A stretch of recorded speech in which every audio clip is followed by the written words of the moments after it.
Something is terribly wrong at Porsche. Sales collapsing, profits evaporating, their electric gamble, a catastrophic failure, management, and chaos. This isn't a temporary setback. Based on the changes Porsche has been making, quietly, desperately, systematically, this is a deliberate implosion, conceived in panic, executed across their entire empire. In this investigation, we'll dissect the decisions that brought one of the world's most legendary brands to the edge of extinction, and whether they deserve to be saved. But before we talk about what Porsche is becoming, we need to remember who they used to be, because that's where this story gets truly painful. Porsche wasn't born to be a mass-market manufacturer. They were worshipped for their purity, uncompromising, focused, the anti-Tesla. A Porsche wasn't just a car, it was a promise that when you turned the key, you'd feel alive, that engineering mattered, that soul couldn't be optimized away by algorithms and quarterly earnings reports. That sound, that feeling, the way the steering wheel communicated with your hands, the way the throttle responded to your intentions, not just your inputs. People didn't just buy Porsches, they earned them. They dreamed about them. Fathers passed them to sons, first dates, marriage proposals, life milestones measured in horsepower and lap times. Porsche's identity was crystal clear, the purest driving experience on Earth. But purity doesn't pay the bills when the world demands electric crossovers and quarterly growth that defies physics.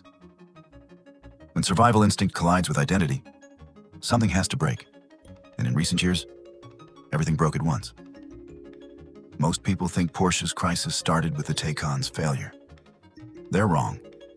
The cracks appeared years ago. But recently, that's when the entire foundation collapsed. Let's examine the evidence with cold precision.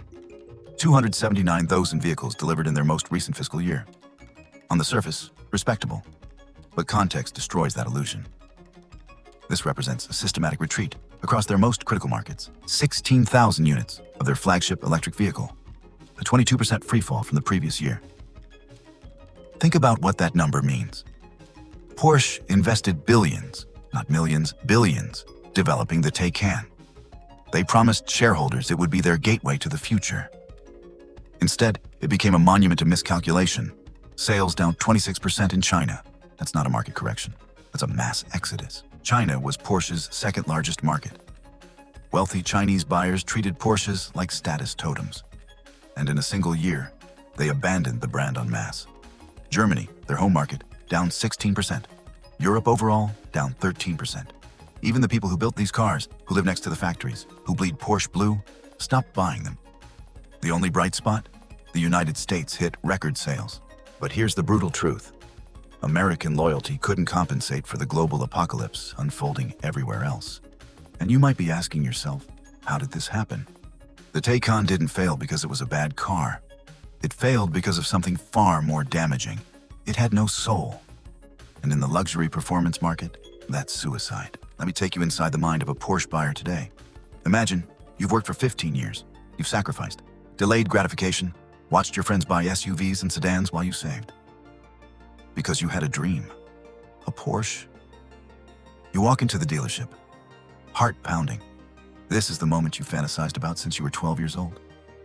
You see the Taycan, gorgeous, sculptural, 750 horsepower that can humiliate Ferraris at traffic lights. But then, you hear nothing. You press the start button. Silence. No flat six symphony. No visceral roar that makes your chest vibrate. Just nothing. A faint electrical whir that sounds like a refrigerator waking up. And in that moment, something dies inside you. You look to your left. There's a Tesla Model S Plaid. Same price, more range, faster charging, proven supercharger network. And it's honest about what it is. A tech product that happens to have wheels. You look to your right. There's a Porsche 911, the legend, the car that defines Porsche, the sound that makes your soul sing. Which do you choose? Most people chose neither the Taycan. The Taycan exists in automotive purgatory. Electric purists want Tesla's tech ecosystem. Porsche purists want the combustion soul, the romance, the heritage, the feeling of man and machine in perfect harmony. The Taycan offers neither. It's an identity crisis with a six-figure price tag. 16,000 units sold in the most recent year. Tesla moved over 500,000 Model S/X combined. Porsche's electric gamble? A catastrophe. But here's the thing that keeps Porsche executives awake at 3 a.m. They knew this would happen.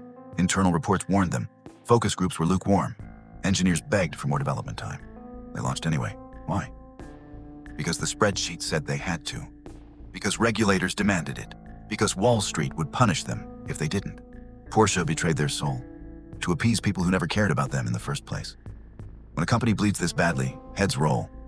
But what happened at Porsche wasn't just a leadership change. It was a public execution of the old guard. Oliver Blume, the man who led Porsche to record profits, successful IPO, and international expansion, stepped down. After 10 years building an empire, Blume was forced out in what insiders call a generational change. Translation: someone had to take the fall. Enter Dr. Michael Leiters. The man handed a grenade with a pin already pulled. Put yourself in Leiters' shoes for just a moment. You wake up every single morning knowing that hundreds of thousands of people, employees, shareholders, suppliers, dealers, are depending on you to save a 77-year legacy. The media is watching your every move. Shareholders are screaming for results. The Porsche family, the actual Porsche family, is judging whether you're worthy of the name. And you inherited a company that's on fire. Leaders didn't create the Taycan disaster. He didn't bet billions on China. He didn't design the failed strategy, but none of that matters.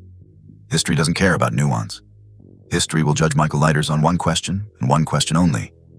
Did he save Porsche, or watch it die? The pressure? Unimaginable. The stakes? Everything.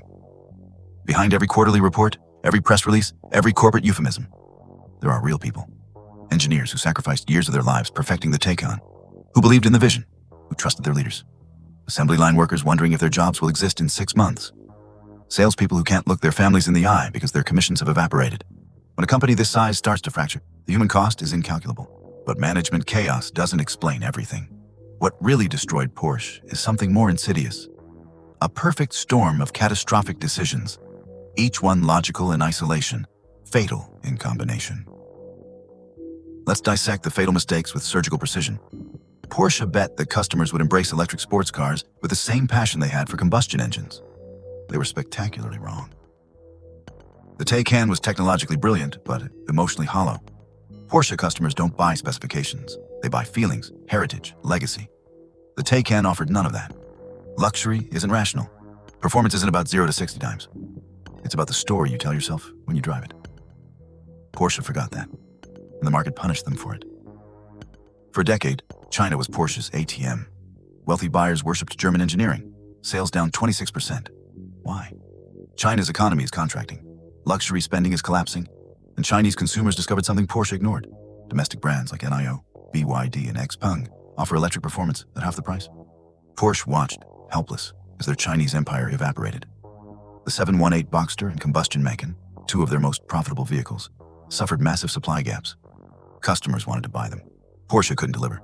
Imagine running a restaurant where customers are begging for your signature dish. But you ran out of ingredients. That's Porsche right now. Leadership changes during a crisis are like changing pilots mid-turbulence. Theoretically possible, practically suicidal. Each mistake alone, manageable, but together, they created a catastrophic cascade that overwhelmed even Porsche's legendary resilience. And here's what nobody's talking about. There's one consequence Porsche never anticipated. Something that can't be fixed with better supply chains or new management. Something that, once broken, may be impossible to repair. Brand loyalty is dying, and it's happening faster than anyone predicted. Meet Marcus Chen, a Porsche owner for 23 years. He owned 5 911s. His garage was a shrine to Stuttgart. His kids grew up at Porsche track days. Last month, Marcus bought a BMW M4 CSL. When asked why, he said something devastating. Porsche doesn't feel like Porsche anymore. They're chasing trends instead of perfecting what they do best. I'm not paying 6 figures for a brand identity crisis. Marcus isn't alone. Across enthusiast forums, social media, and dealership showrooms, a pattern is emerging. Longtime Porsche loyalists are defecting, not to Tesla, not to Chinese EVs, but to competitors who still understand what driving passion means. BMW M Division, Mercedes AMG Ferrari, even Lotus, brands that are doubling down on combustion performance while Porsche seems ashamed of what made them great. But it gets worse. Porsche isn't just losing enthusiasts. They're losing something far more valuable: aspirational appeal. For decades, Porsche was the ultimate status symbol. The car you bought when you made it. The brand that said, I have taste, I have means, I have arrived. Today, that perception is eroding. In China, where Porsche's sales collapsed 26%, wealthy buyers are asking a brutal question. Why pay a premium for German engineering when domestic brands offer 90% of the performance at 40% of the price? Neo BYD X Peng. These aren't cheap knockoffs anymore. They're legitimate competitors with cutting-edge tech and zero brand baggage. And younger buyers, the ones Porsche desperately needs for the next generation, don't have the emotional connection their parents had. They didn't grow up with Steve McQueen driving a 911. They grew up with Elon Musk launching Teslas into space. Even Porsche's own dealer network is starting to crack. Dealers in Shanghai are furious. They invested millions in showrooms and inventory, only to watch sales evaporate. Some are quietly exploring partnerships with other brands.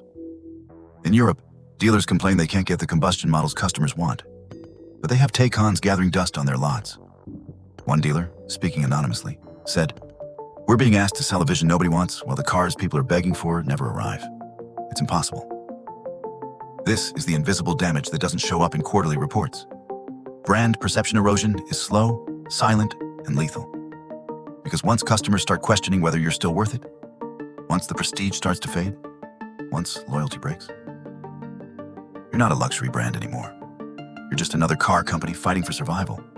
And that's a battle Porsche was never designed to fight. But here's what makes this story different. Porsche isn't surrendering. Their survival plan, it's bold, risky, and just might work. But only if they can avoid repeating the mistakes that brought them here.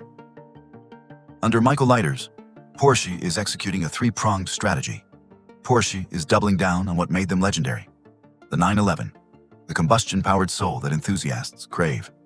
They're fixing supply chains, ramping up production of cars people actually want. It's a declaration. We remember who we are. The electric Macan is outselling the combustion Macan for the first time. Why? Porsche learned from the Taycan's failures. Better pricing, better positioning. They're not competing with Tesla anymore. They're creating Porsche EVs that feel like Porsche's first, electric cars second. With China in freefall, Porsche is pivoting to markets that still worship them. North America, Europe, and emerging Middle Eastern markets. The US hit record Porsche sales despite the global crisis. That loyalty is real. Leiters is betting everything it can carry them through. It's a massive gamble. But it's the only play they have. But will it be enough? Before we render a verdict, we need to acknowledge something critical. Porsche's intentions weren't malicious. Focusing on electrification was required by regulators. Investing in China made strategic sense.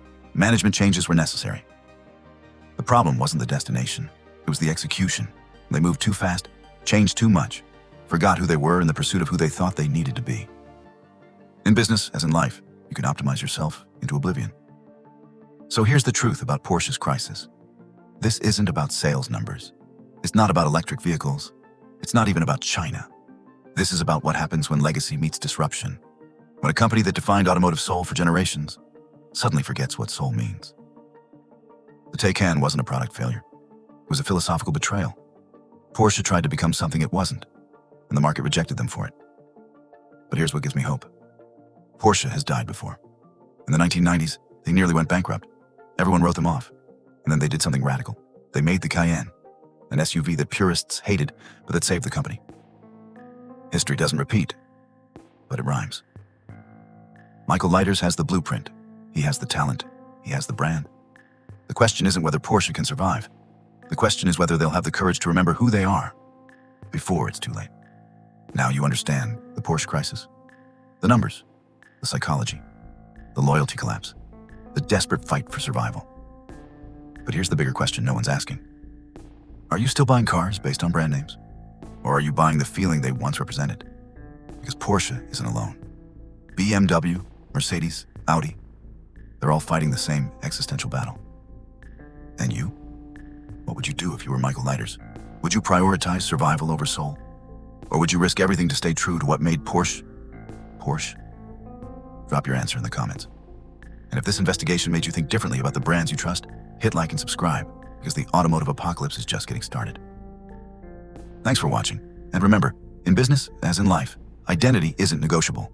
Compromise it, and you don't just lose customers, you lose your soul.